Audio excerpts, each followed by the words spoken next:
फेग्रा मुवानि हेंथायै गोख्रों संदाननाय समाव आसाम पुलिसनि एसटिएफ हानजाया संदाननानै 1 किल' 350 ग्राम हेर'इन हमनो हायो। मोनसे स्रोद सुलुंनि बिथा खालामनानै एसटिएफ हानजानि डिआइजि आरो कामरुप जिल्लानि एडिशनेल एसपिनि जथायै संदाननानै सेबनायाव मणिपुरनिफ्राय गंसे डिआइ गारियाव लाबोखोमानाय हेर'इनफोरखौ हमनो हायो आरो बेजों सोमोन्दो थानाय सानै सुबुंखौ हमनो हायो होनना पुलिसनि बिथिंनिफ्राय मिथिहोयो। बेबादिनो कार्बि आंलं जिल्ला पुलिस खुंथाया सेबनानै गंसे गारियाव गं 137 केसआव लाबोनाय हेर'इन हमनो हायो।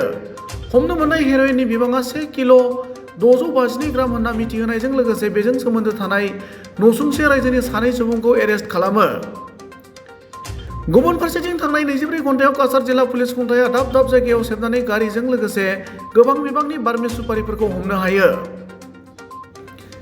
हमनो मोननाय बार्मिस सुपारिनि बिबाङा 3340 किल'ग्रामनिबो बांसिन जागोन होनना मिथिहोनायजों लोगोसे सुपारि लाबोनाय AS01EC 0821, AS01FR 1465, AS01AH 6119, AS11X 9598, AS11EC 5217 आरो NL01L 5202 नम्बरनि गासै गं 6 गारिखौ गुमरा, सालसा आरो लाइलापुर ओनसोलनिफ्राय हमनो मोनो होनना पुलिसनि बिथिंनिफ्राय मिथिहोयो।